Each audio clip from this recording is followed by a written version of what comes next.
travel will definitely come back. There's no doubt about it. People, I mean, every time there's been a sort of travel-threatening crisis in history, and there was SARS, there was 9/11, and there've been other sort of crises and recessions, and travel has always bounced back. I think it's just sort of, it's in human nature to want to travel.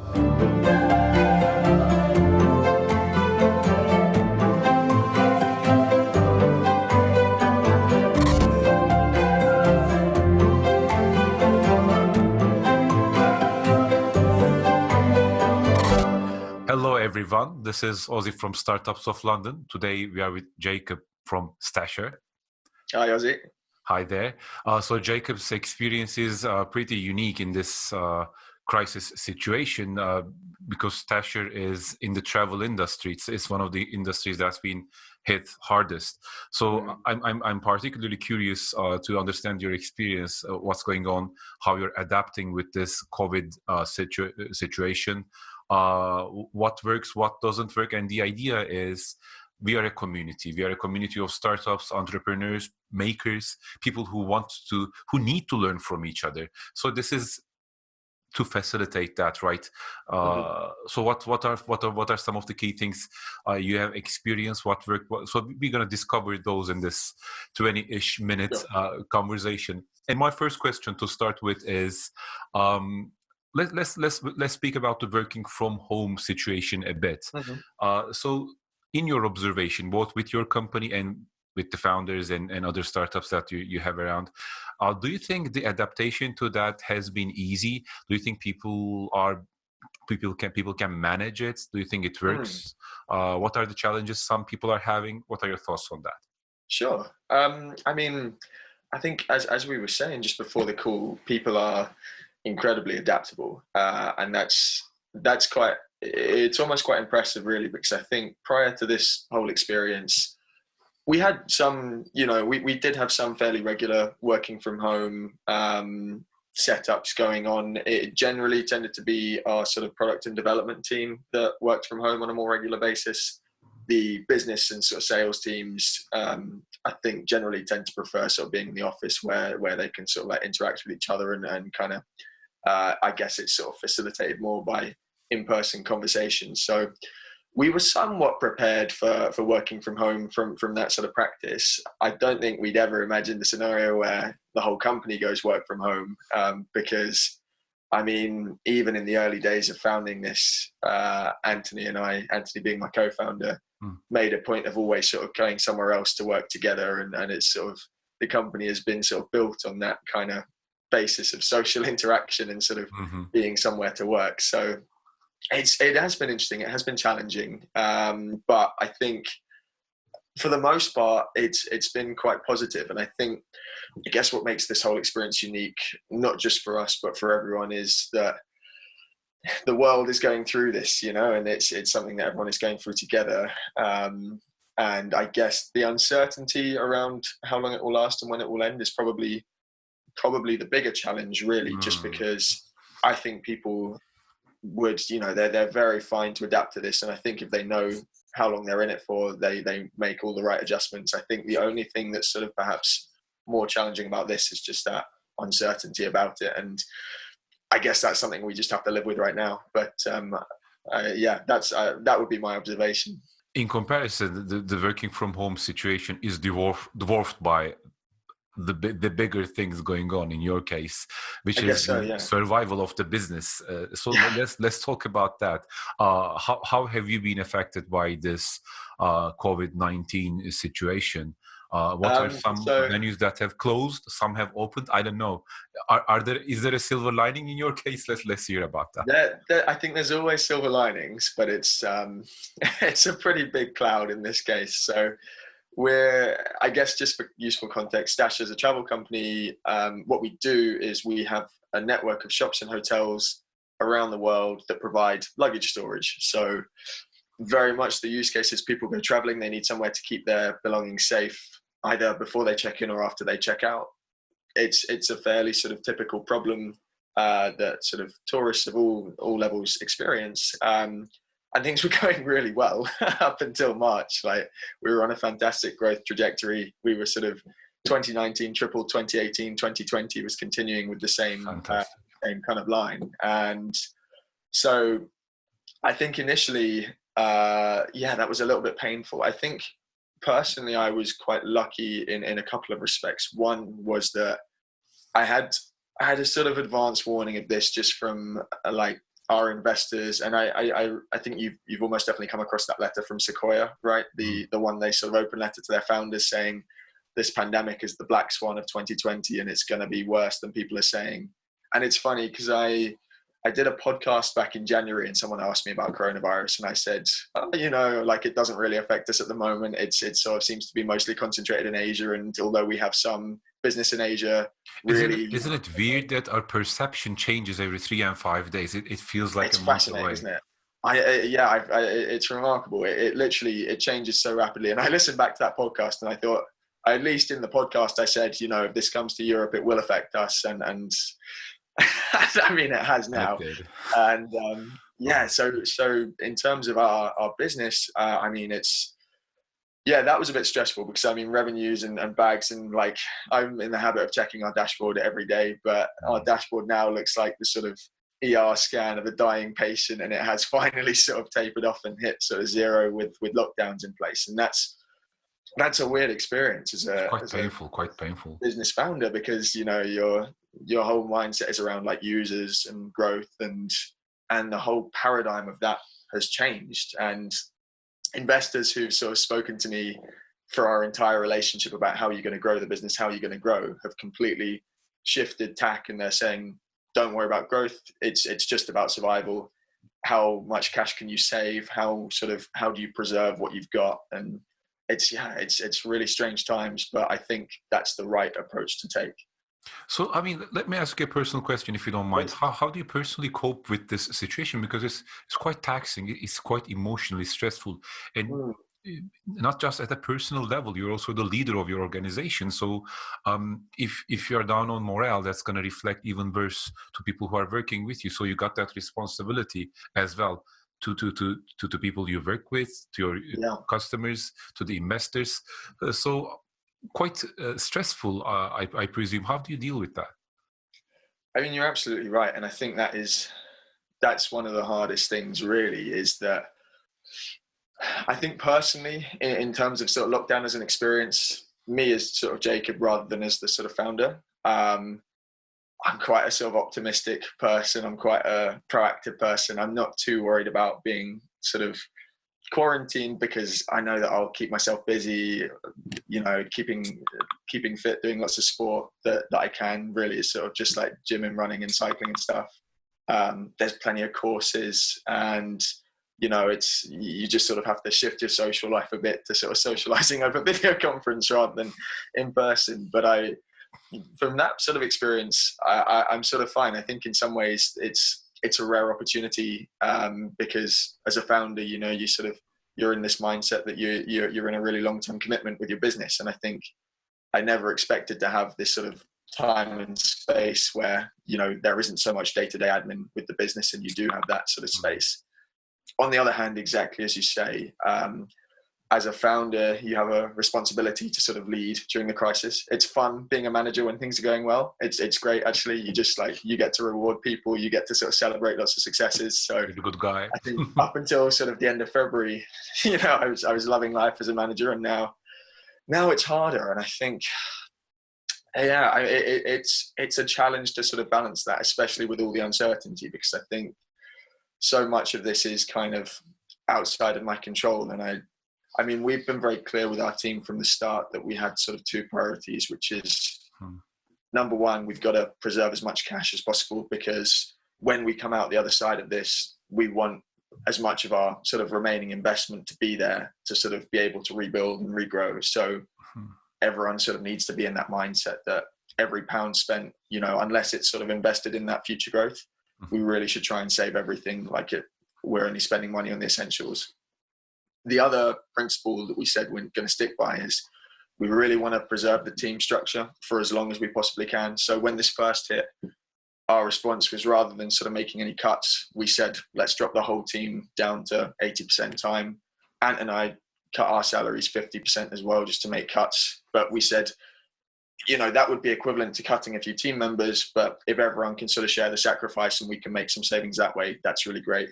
The government have now, they introduced their furlough scheme not long after that. So, I mean, that's an absolute blessing, really. I think we sort of expected something. I don't think I expected it to be quite so generous. I sort of figured that it's quite not unprecedented, definitely. It is unprecedented. That's the word. And I mean, we figured something would happen just because, this problem isn't unique to our company or even to travel. It's a fully global thing. So it's awesome that they've stepped in. It's really generous. So that's also an excellent way to save some money for the business, because it means that we can keep everyone in those jobs until May, and their employment is secured until that time, and the company can save that money. So it's really great in that respect. So it's quite like a hibernation situation for you, isn't it? It is. Yeah. Because people are gonna travel, definitely. The reality, something resembling normal life is in the future. We don't know. Yeah.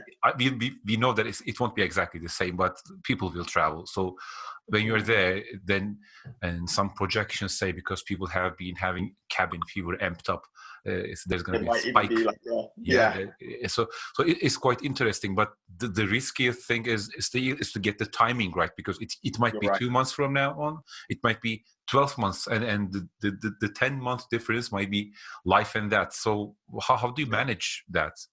No, I mean, I couldn't agree more. I think that is the fundamental challenge that we face right now. Like, travel will definitely come back. There's no doubt about it. People, I mean, every time there's been a sort of travel threatening crisis in history, and there was SARS, there was 9/11, and there've been other sort of crises and recessions, and travel has always bounced back. I think it's just sort of, it's in human nature to want to travel, and perhaps we'll change the way that we travel a little bit. I was reading this morning, like, cruise ships, that as an industry is obviously hugely challenged by this, and governments aren't taking such a sympathetic view of them because of sort of the history of like taxes and everything. So that could be a big change. And airlines as well, and the impact on climate change and all that's being discussed.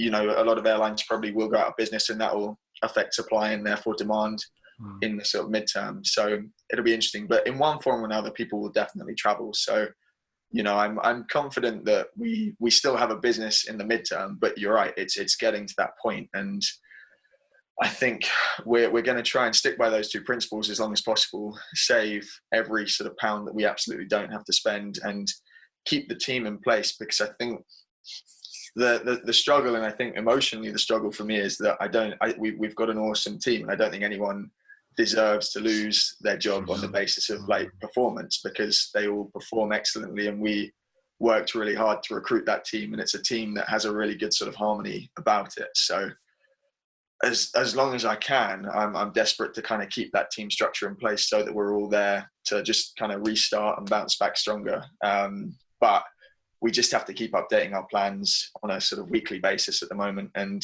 every time there's news that helps us, that's great. We sort of bring it in.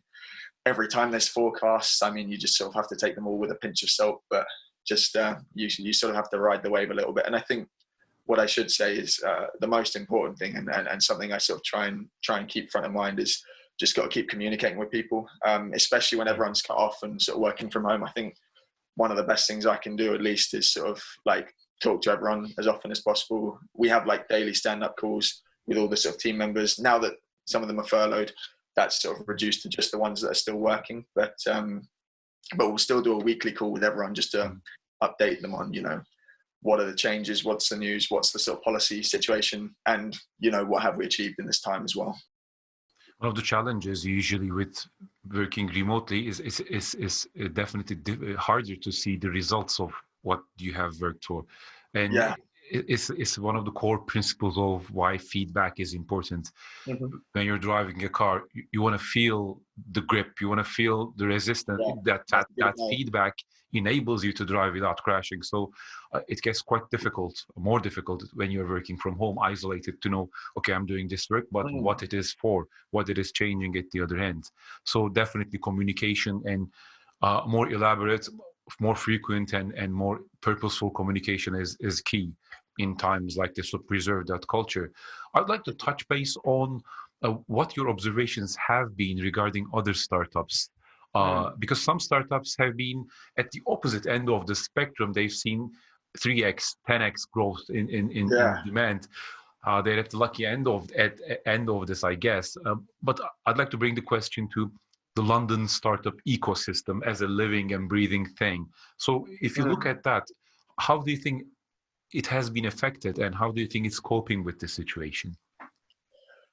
It's a bit hard to say, kind of in an overview sense, just because I know that my perspective is kind of coloured by the relationships that I have, which most closely with sort of companies in travel and that sort of space. So I've been talking to those founders that I'm friendly with a lot, and everyone's kind of going through the same thing in our space, really. Like, we're all confident travel will come back, but we're all trying to sort of just keep the business alive until that point.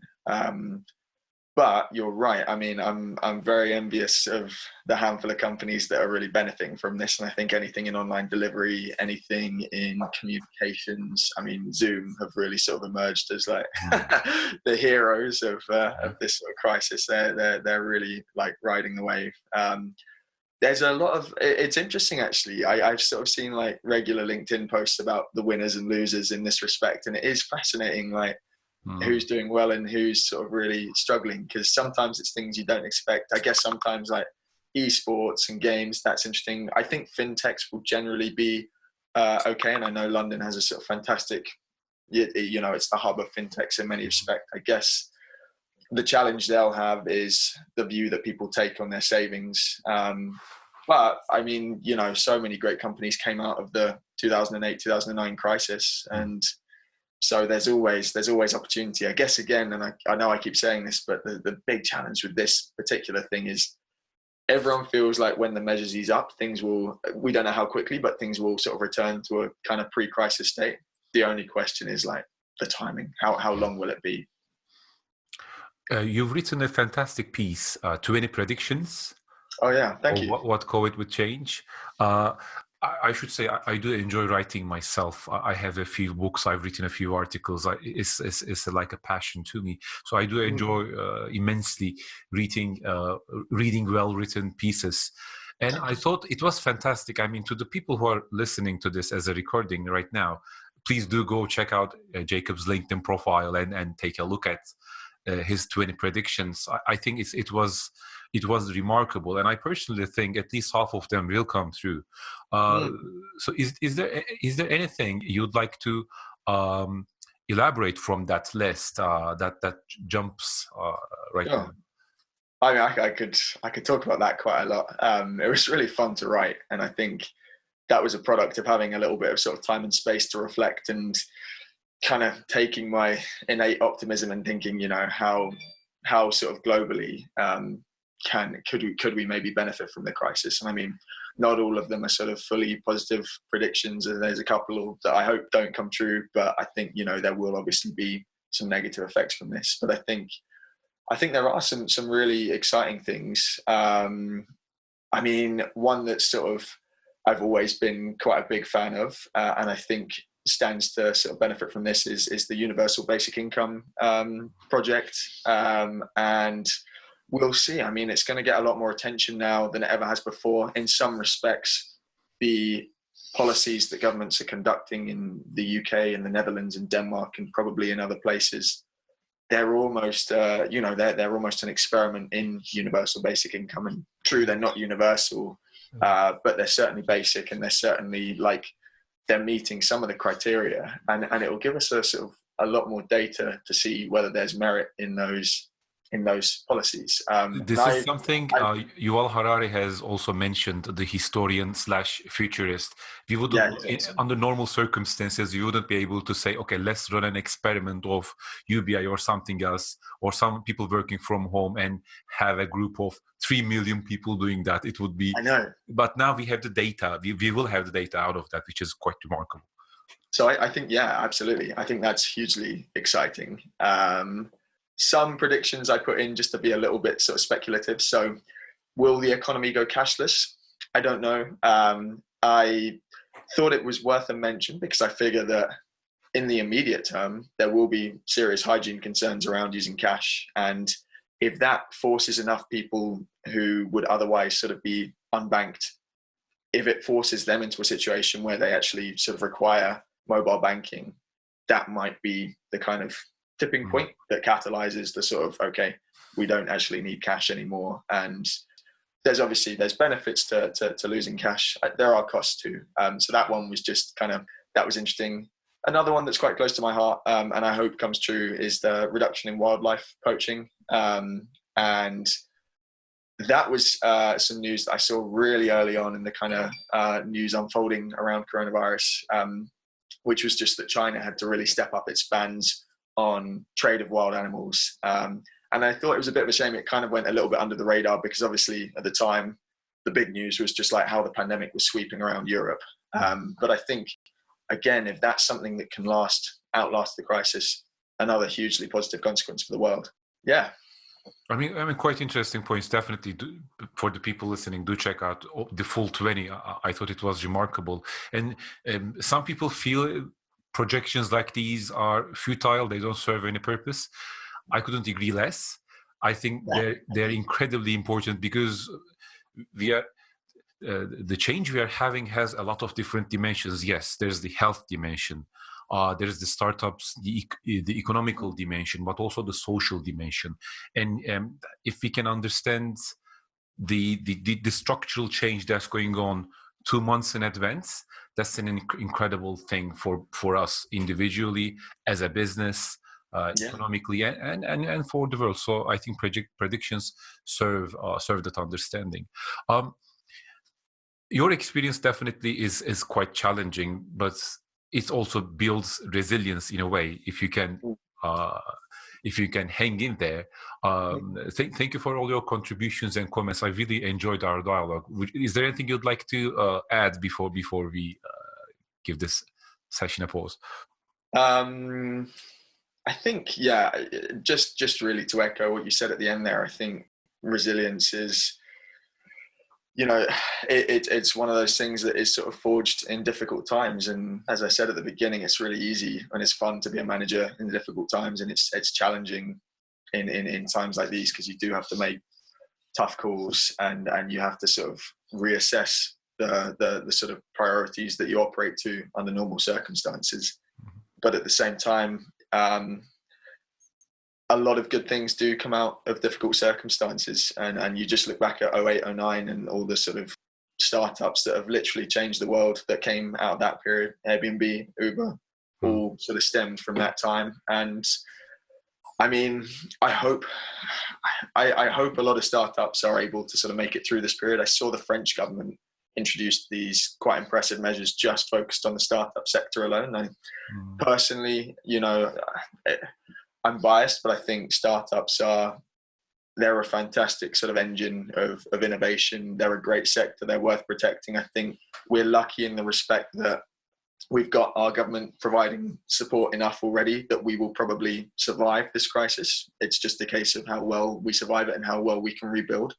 But if you're unlucky with timing, I dread to think if our sort of financing round had been coming up now, what position we'd be in. That must be horrifically stressful. And I think, I hope businesses like that are protected, because it's really just a case of luck at that point. But I think startups have so much to offer the economy, especially post a crisis like this, because they can move so quickly and they're so adaptable. So I really hope, a lot of the good ones can make it through, and that a lot of new ones sort of come out of this as well.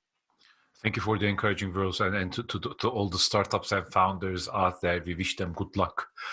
Even if they're now having at a difficult position, there are always opportunities. There are always silver linings.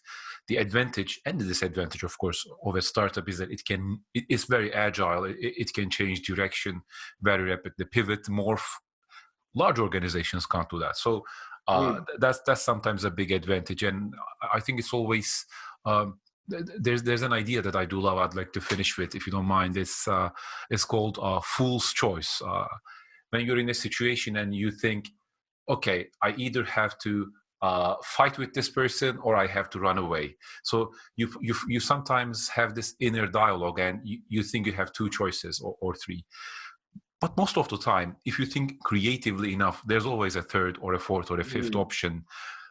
You say, okay, I'll introduce you to this guy, and that situation might resolve itself rather than you fighting or running away. You can tell a funny story. In business, I think it's always like that. So beware fool's choices, and just remember that there's always a more creative way of finding a way out of the difficult spot you're in. I couldn't agree more.